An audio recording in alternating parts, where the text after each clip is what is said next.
Okay, what I have here today on the anvil are 4 chef knives that I just heat treated. Okay, quenched in oil.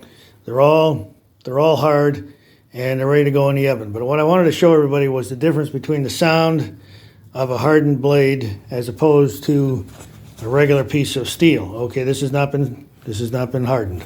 Okay, this is how we know that a blade is where it needs to be after heat treating. Okay, see, now the file's digging in, and you can tell the sound difference between a hardened blade.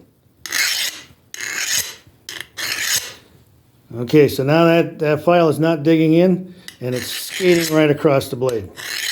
Okay, that's as hard as it's going to get, and now it needs to be tempered in the oven for a couple hours. Okay, thanks for watching. Got more videos to come, so stay tuned. Thanks again.